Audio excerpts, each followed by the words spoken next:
Welcome back once again in Neo Pakistan Ramzan special transmission. तो नाज़रीन, तहरीक इंसाफ आज मुल्क में सुप्रीम कोर्ट का जो फैसला आया उस पर इजहार तशक्कुर और जश्न मना रही, जबकि दूसरी जानिब हुकूमत जो कि पहले ही सुप्रीम कोर्ट के फैसले को रद्द कर चुकी है और आज वज़ीर आज़म मियां शहबाज शरीफ ने भी पार्लिमानी लीडर्स का इजलास तलब कर रखा है। देखना यह है कि क्या होता है। बिल्कुल, और सुप्रीम कोर्ट के फैसले की रोशनी में इलेक्शन कमीशन का इजलास भी हो चुका है। इलेक्शन कमीशन का जो फैसला है वो इस वक्त सामने आ गया है और उसके मुताबिक 14 मई को इलेक्शन होंगे। जो तैयारियां हैं वो भी शुरू करने का कह दिया गया है और साथ ही साथ वफाकी हुकूमत से जो फंड्स हैं उसकी तलबी के हवाले से भी बात की जाएगी। लेकिन दूसरी जानिब हम देख रहे हैं कि जो वफाकी काबीना है वो पहले ही ये इंदिया दे चुकी है कि इस हुक्म को नहीं माना जाएगा। और अगर नवाज शरीफ की बात करें तो वो भी ये कह चुके हैं कि 3 जजेस का जो फैसला है उस पर रेफरेंस दायर करना चाहिए। दूसरी जानिब बिलावल भुट्टो कहते दिखाई दे रहे हैं कि सुप्रीम कोर्ट में वो किसी की भी आमरीत को कबूल नहीं करेंगे। तमाम सियासतदान जो हैं इस मामले पर पीडीएम जो है वो मुत्तफिक दिखाई दे रही है। इसमें मौलाना असद महमूद की स्टेटमेंट ये है कि जो जुडिशल मार्शल लॉ है उसको वो किसी सूरत भी कबूल नहीं करेंगे। बिल्कुल, और ये भी कहा है कि फिर साबिक सदर supreme court bar Hamid Khan इस बात की निशानदही कर रहे हैं कि अदलिया के अंदरूनी मामलात में काफी उलझने हैं। बहरहाल ये बात तो तय है कि अदालत के फैसले के बाद भी हालात अभी तक बेहतर नहीं हुए हैं। ये पहले भी कहा था कि हुकूमत की मज़ाहमत से सियासी बहरान मजीद संगीन होगा और अभी भी इंतखाबात जिसकी तारीख 14 मई मुकर्रर की गई है, हुकूमत ने तो साफ साफ सुप्रीम कोर्ट के फैसले को मुस्तरद कर दिया है, रद्द कर दिया है। तो क्या अब इंतखाबात होंगे? यही सवाल हम अपने मेहमान से एक तसादुम की सिचुएशन तो अभी भी दिखाई दे रही है, क्योंकि मंगल के रोज सुप्रीम कोर्ट की जानिब से इलेक्शन की तारीख तो मुकर्रर कर दी गई, लेकिन सवाल तो अभी भी यही है कि 14 मई को इलेक्शन होंगे या नहीं, क्योंकि जो हुकूमती इसमें हम देख रहे हैं मौक़िफ़ है उसमें डे बाय डे काफ़ी सख्ती होती जा रही है। और यही फैसला लिया जा रहा है कि इस हवाले से रेफरेंस दायर किया जाएगा, दोबारा से एक पिटीशन दायर की जाएगी और ताकि इस पर दोबारा से बातचीत शुरू हो सके। जो हुकूमती मौक़िफ़ है वो बिलावल भुट्टो जरदारी की स्टेटमेंट्स आपके साथ शेयर करेंगे। वो बारहा ये कह चुके हैं कि इस फैसले को हम नहीं मानेंगे। अगर हम नवाज शरीफ की बात करें, मौलाना असद महमूद की बात करें, तो एक ही बात सुनने में आ रही है कि ये जो फैसला है इसको किसी भी सूरत में नहीं माना जाएगा। हवाले से मरीम नवाज शरीफ साहिबा, उनकी भी मुसलसल हम देख रहे हैं कि स्टेटमेंट्स मंजरे आम पर आ रही हैं, मीडिया टॉक भी कर रही हैं और वो यही कह रहे हैं कि इलेक्शन से भी नहीं डरते हैं। बहरहाल हमारे साथ इस वक्त मेहमान मौजूद है, उनसे गुफ्तगू करते हैं। इरफान कादिर साहब ने हमें ज्वाइन किया। इरफान साहब, बहुत शुक्रिया आपके वक्त के लिए। कमीशन के एज अ वकील आप इस केस में मौजूद थे। आपकी स्टेटमेंट यही सामने आई थी कि इलेक्शन नहीं होंगे, लेकिन अभी इलेक्शन कमीशन की जानिब से कहा गया है कि मुकर्रर तारीख पर ही इलेक्शन कराएंगे। कुछ सूरत-ए-हाल वाज़ेह कर सकेंगे आप? हाँ, अभी मेरा ख्याल है कि ये उनका उन्होंने कोई शेड्यूल की वजाहत की है, तो जब तक इलेक्शन हो नहीं जाते तब तक मेरा ख्याल है हमें खामोशी इख्तियार करनी चाहिए ना।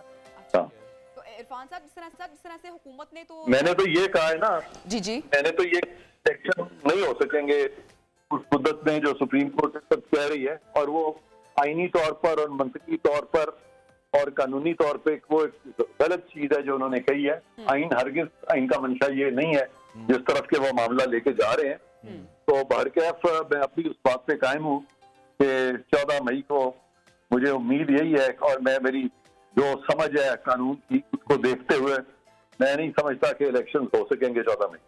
अच्छा, तो जिस तरह से हमने देखा कि हुकूमती फैसला सामने आया है कि वो अदालती फैसले को नहीं मानते, उसको मुस्तरद करते हैं, तो कंटेम्प्ट ऑफ कोर्ट आपको लगता है कि लगने जा रहा है या फिर क्या सूरत हाल बनती हुई दिखाई दे रही है? मजीद संगीन होंगे हालात? ये कंटेम्प्ट ऑफ कोर्ट जो है ना, इन 3 जजेस को लग सकती है, क्योंकि इन्होंने वायलेट किया है उन 4 जजेस के फैसले को। ये भी जरा ज़हन में रखें जी। और इनके खिलाफ प्रोसीडिंग्स भी हो सकती हैं सुप्रीम जुडिशल काउंसिल की मिसकॉन्डक्ट की, ये भी ज़हन में रखें। इरफान कादिर साहब, अभी आपको क्या लगता है कि ऑप्शंस हुकूमत के पास मौजूद हैं? अपील करेंगे? कुछ और भी ऑप्शंस हैं? देखिए, हुकूमत को इसमें कोई ज्यादा जरूरत नहीं है किसी ऑप्शन की तरफ जाने की। ये आप आने वाले दिनों में, मेरी ये फीलिंग है कि सुप्रीम कोर्ट खुद ही दुरुस्त सिमत में चलेगी और वो इस तरह की जो गैर कानूनी फैसले हैं और इस तरीके से जो सिलेक्टिव तरीके से वन मैन शो के जरिए बेंचेस बनाए जाते हैं, सुप्रीम कोर्ट इस चीज को खुद ही इसका तलाकुमा करेगी। और अगर नहीं करेगी तो इससे अदालत जो है वो अपने आप को खामखा मुतनाज़ा करेगी। मेरा नहीं ख्याल कि सुप्रीम कोर्ट मुकम्मल हो सकती अपने आप को इस तरह की कंट्रोवर्सीज में ज्यादा देर रखने की। ठीक है इरफान कादिर साहब, जिस तरह की स्टेटमेंट्स हम सुनते रहे हैं आपके हवाले से, जब ये समाअत हो रही थी तो ये भी कुछ सुनने में आया कि आपको जजेस सुनना नहीं चाह रहे थे, कुछ गर्मी सर्दी भी हुई? हाँ, मुझे तो ऑब्वियसली वो तो अदालत जो बेंच जिस तरीके से चल रहा था, वो तो वकील बात ही वो कर रहे थे जो वो सुनना चाह रहे थे। ठीक है। तो मैं तो हमेशा कानून की बात करता हूँ, मुझे तो कोई इसमें आर नहीं होती कि मैं ये सोचूं कि जजेस क्या, मेरी तो कोशिश होती है कि जजेस सही बात सुने और सही फैसले करें, ना कि शॉर्ट टर्म एडवांटेज में उस वक्त अपनी मर्जी की बात वो सुने। अगर मैं जजेस की मर्जी की बात उनको सुनाऊंगा तो मैं समझता हूँ कि मैं जजेस के साथ इन अ वे नाइंसाफी कर रहा हूँ।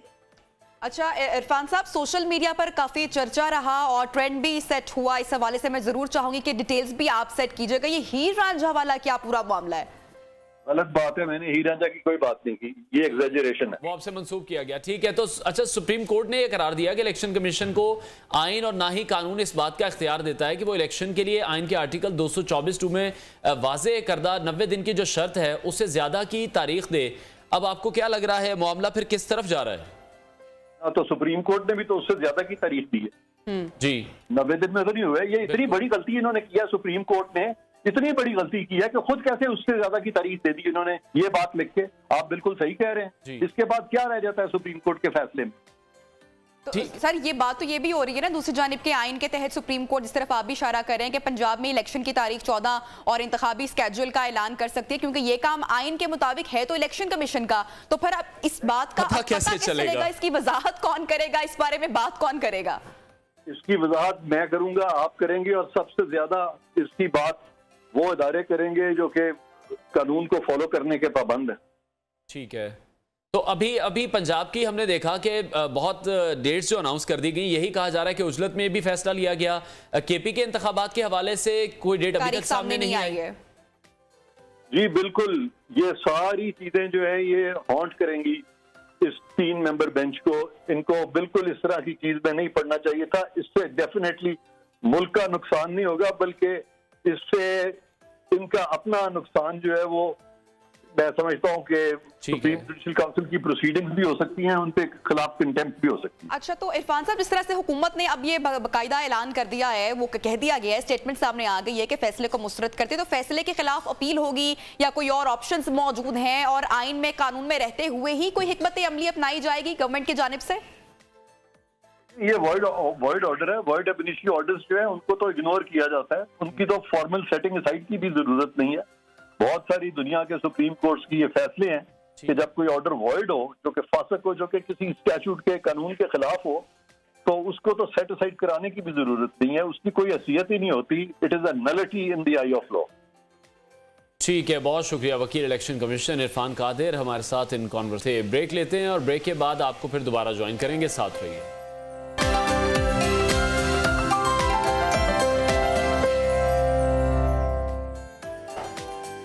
अस्सलामुअलैकुम, वेलकम। ये भी हो जाता है समटाइम भाई, रोजे की हालत में और जब नींद भी पूरी ना हुई हो तो टंग ट्विस्ट जो है ना वो हो जाता है। बहरहाल कोई बात नहीं, माफ कर देना चाहिए, छोटी मोटी गलतियां हो जाती हैं, दरगुजर करना चाहिए। अच्छा कोई बात नहीं, हम किचन का रुख करते हैं और हम जानते हैं हुमा से मुस्कुरा रही है, बड़ा किचन में क्या बन रहा है। हुमा, आपको मेरा फंबल देख के बड़ा मजा आया है ना? मैंने इतने सालों में आज पहली दफा देखा है, वैसे हो सकता है पहले कभी वायरल हो जाएगा। पर नबिया कुछ गलतियां हैं जो माफ हो जाएंगी, लेकिन मुझे लगता है मैं किचन में किसी को नहीं आने दूंगी जब अगर हाथ वॉश डिटॉल के हैंड वॉश से, जो कि 99.9% जो है जरासीम से प्रोटेक्शन देता है।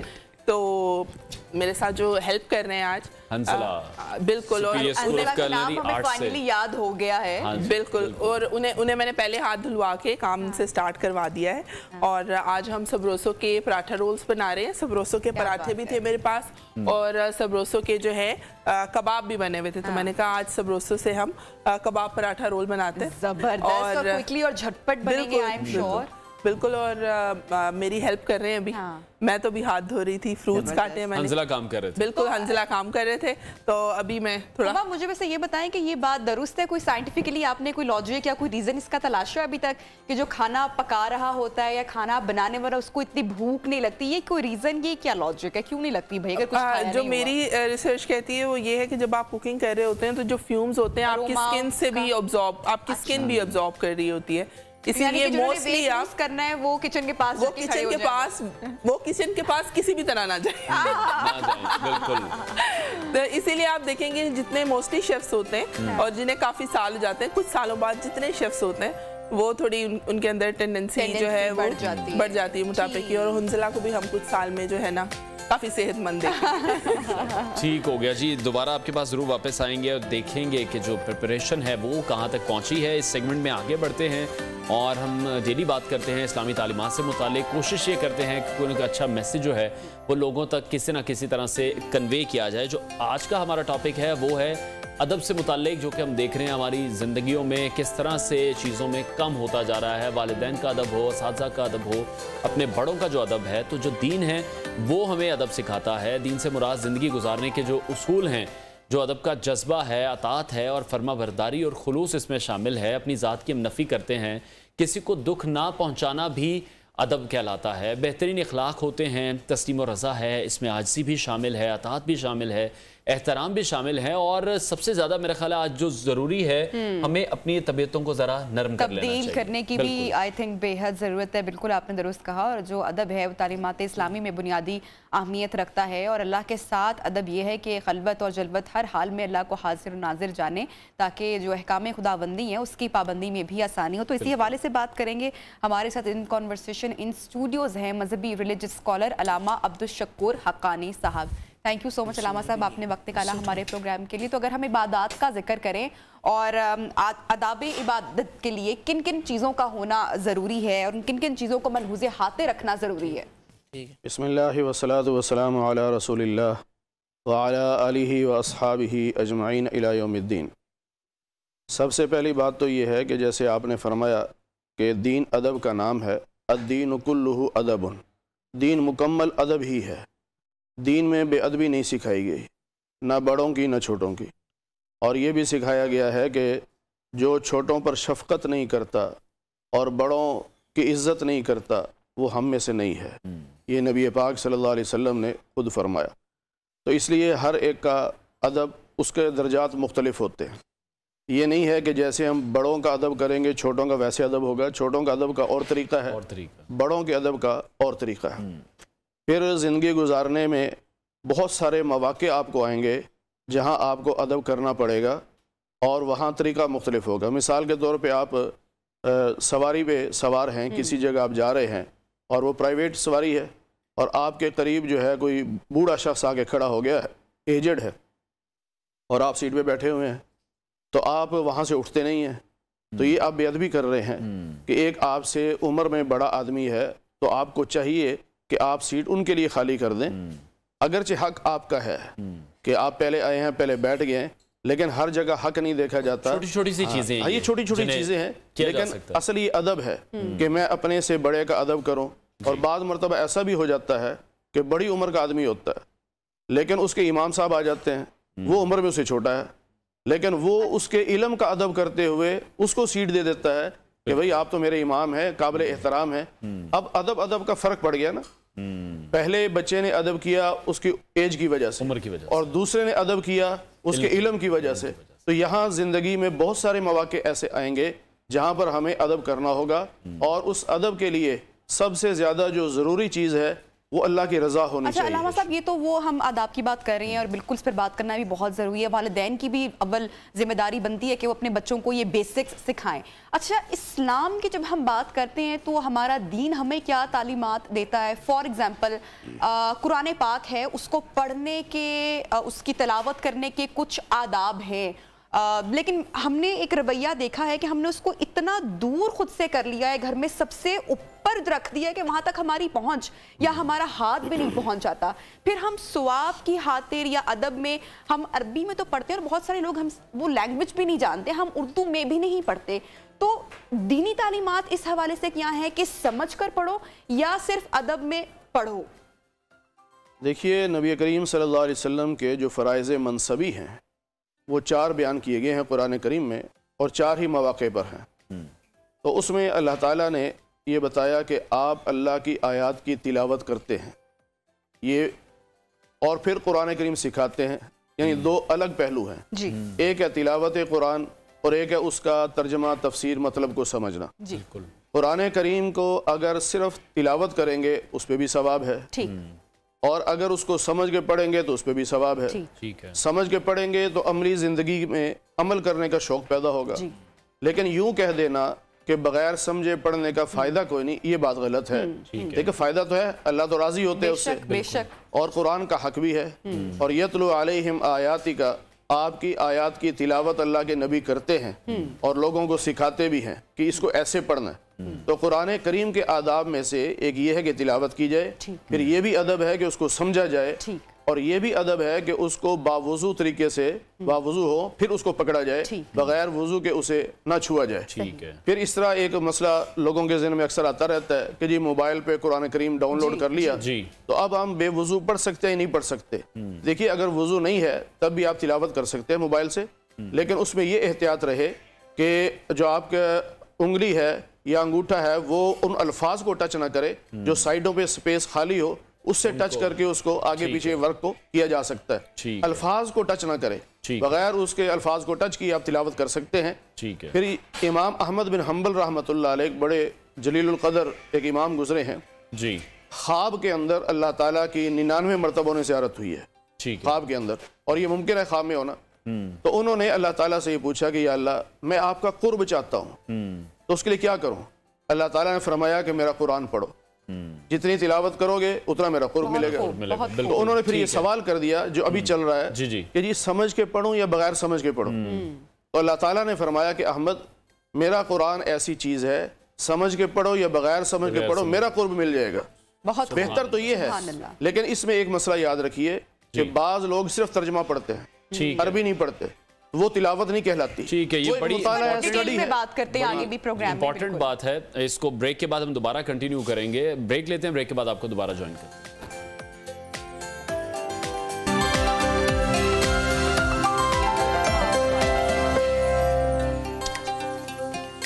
Welcome back. न्यू पाकिस्तान इफ्तार स्पेशल ट्रांसमिशन में खुशामदीद। और किचन में इस वक्त हुमा काफ़ी एक्टिव हैं, तो उनसे जानते हैं कि जो पराठाज हैं वो कहाँ तक पहुँचे। जी हुमा। बिल्कुल नबिया, पराठा जो है वो उंजला मुझे कुक करके दे रहे हैं, और मैं जो है मैंने उन्हें रैप करना स्टार्ट कर दिया। हंजला आपकी फुल हेल्प इस वक्त कर रहे हैं, हम देख रहे हैं। बिल्कुल। अच्छा, तो हुमा फिलिंग आपने क्या क्या रखी है? इसमें सैलेड भी रखा है आपने? अच्छा, मैंने सैलेड रखा है, इमली की सॉस रखी है, और उसके साथ मायोनीज है। आप अपनी मर्जी से। ठीक है, मैं जरूर चाहूंगी कैमरामैन अगर शॉट ले और आप इस तरीके से पराठा को रैप कर रही हैं तो ये बड़ा जरूरी है खवातीन देख पाए। ठीक है, पहले आपने सैलेड की लेयर लगाई है, सबसे नीचे सॉस को इसी लगा लें, और फिर सबरोसो के कबाब आपने रखे हैं। बिल्कुल। और अभी सॉस आप कौन सी लगा रही है? ओके। पराठा भी जो है वो सबरोसो का ये है, और उसके बाद आपने जो है इसको रैप कर लेना है। ठीक। और रैप करने के बाद आपने इसके ऊपर एक टूथपिक लगा देनी है। अगर आप इसको पेपर में फॉइल में या किसी बटर पेपर में नहीं कर रहे तो ये मेरा रेडी हो गया है। और ये अच्छा, बेस्ट पराठा रोल्स वैसे होममेड ही होते हैं, घर की, जिस तरह से आप अभी तैयार कर रही हैं, बाजार के वरना अनवार सॉसेस वगैरह इसमें आप अपनी मर्जी की ऐड कर सकते हैं नबिया। ठीक।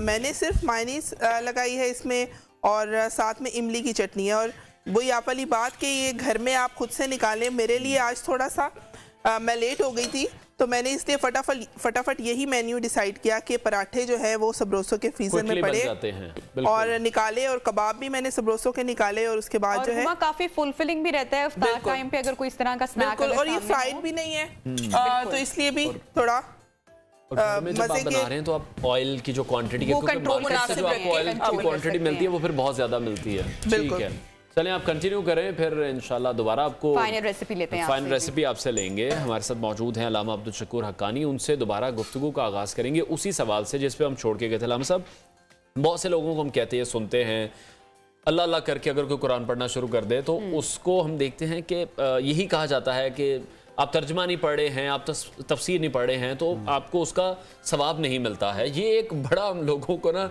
मतलब उनकी हम हिम्मत अफजाई नहीं करते, हौसला अफजाई नहीं करते। इसी के साथ मैं ये भी ऐड ऑन करूंगी कि जब हम नमाज भी पढ़ रहे होते हैं तो अगर दुपट्टा थोड़ा सा सिरक गया या हाथ ऊपर नीचे हो गया, दो के नमाज के जो आदाब हैं वी शुड फॉलो दैट, और वो हमें नमाज सिखाई गई है प्रॉपर तरीके से। लेकिन अल्लाह क्या छोटी छोटी गलतियों को माफ कर देगा या फिर जो उससे प्यार करता है उसको सजा देगा उस पर? मैं जरूर जानना चाहूंगी। पहले आपके सवाल का जवाब दूं। जुड़े हुए सवाल दोनों सवाल जुड़े हुए, जो भी आप जवाब देना। देखिए, आपने जो सवाल किया कि जो लोग कह देते हैं कि बगैर तर्जमे के आप पढ़ते हैं, इसका सवाब नहीं है। देखिए, सवाब तो बहरहाल है, ये नहीं कि सवाब नहीं है। देखिए, नबी पाक सल्लल्लाहु अलैहि वसल्लम ने खुद इरशाद फरमाया कि कुरान करीम की तिलावत के एक हरफ पर 10 नेकियां मिलती हैं। फिर आपने मिसाल दी कि अलिफ लाम मीम, ये 3 हरूफ हैं, जो इसको पढ़ेगा उसको 30 नेकियां मिलेंगी। अब अलिफ लाम मीम का ना तो किसी को तर्जमा मालूम है आज तक, और न इसकी तफसीर किसी को मालूम है, और मालूम हो भी नहीं सकती। ये आयात मुतशाबिहात में से है। ठीक है, तो अब हम क्या कहेंगे कि अल्लाह के नबी तो फरमा रहे हैं सवाब मिलेगा, लोग कहते हैं सवाब नहीं मिलेगा। ठीक है, तो इससे जहन में ये बात रहनी चाहिए कि कुरान करीम को देखना भी सवाब है, पढ़ना भी सवाब है, इसको चूमना भी सवाब है। सवाब की हद तक ठीक है। हाँ, ये बात जरूर है कि समझ के पढ़ेंगे तो हमारी जिंदगियों में तब्दीली आएगी, चेंज आएगा। हमें पता चलेगा कि मेरा अल्लाह मुझसे क्या चाहता है, मैं क्या करूं जिसपे मेरा रब राजी होगा, फायदा मिल जाएगा, फायदा क्या मिलेगा। ठीक है, इसी पे मैं एक वाकया सुना दूं इमाम अहमद बिन हंबल रहमतुल्लाह अलैह का, कि ख्वाब में 99 मरतबा अल्लाह की ज़ियारत हुई। देखिए, जागते हुए और चीज़ है, ख्वाब और चीज़ है। तो उन्होंने अल्लाह से पूछा कि मैं आपका कुर्ब चाहता हूँ, तो अल्लाह ने फरमाया मेरे कुरान की तिलावत करो। उन्होंने फिर ये आज का मसला भी हल कर दिया, या अल्लाह समझ के पढ़ूं बगैर समझ के, फरमाया जैसे भी पढ़ोगे मेरा कुर्ब मिल जाएगा। तो कुरान ऐसी दौलत है कि इसको जैसे भी पढ़ेंगे फ़ायदा ज़रूर है, ये नहीं कि फ़ायदा नहीं है। हाँ, समझ के पढ़ें, ज़रूर पढ़ें, तर्जमा भी पढ़ें ताकि कुछ समझ आए। और रही ये दूसरी बात कि हम नमाज पढ़ते हैं तो नमाज के आदाब होते हैं, उसमें कुछ चीज़ें फ़र्ज़ होती हैं, कुछ वाजिब होती हैं, कुछ सुन्नत होती हैं, कुछ मुस्ताहब होती हैं। फ़र्ज़ अगर रह जाए तो नमाज बिल्कुल नहीं होती। सही, ठीक है। वाजिब अगर रह जाए तो सजदा साहब कर लिया तो वो कमी पूरी हो जाती है। सुन्नत रह जाए तो सवाब में कमी आएगी। इसी तरह जो मुस्ताहब या नफल काम होता है वो भी अगर रह जाए तो उसमें सिर्फ सवाब में कमी आती है, नमाज हो जाती है। बाकी रही ये बात कि मैं एक नमाज पढ़ रहा हूँ और मुझसे कोई गलती हो गई और मुझे पता चला या ना पता चला, मामला अल्लाह के हाथ में है, और अल्लाह ताला चाहें तो कबूल करें, चाहें तो ना कबूल करें। लेकिन हम फतवा लगाने वाले नहीं हो सकते कि जी हम फतवा लगाएं तेरी नमाज कबूल नहीं भाई, वो तो अल्लाह ने कबूल करनी है, आपने तो नहीं करनी। हाँ, मैं पूरी कोशिश करूँ कि जो कुरान और सुन्नत की रोशनी में मुझे आदाब बताए गए हैं उन आदाब की रियायत करते हुए पूरी कोशिश करूँ नमाज पढ़ने की।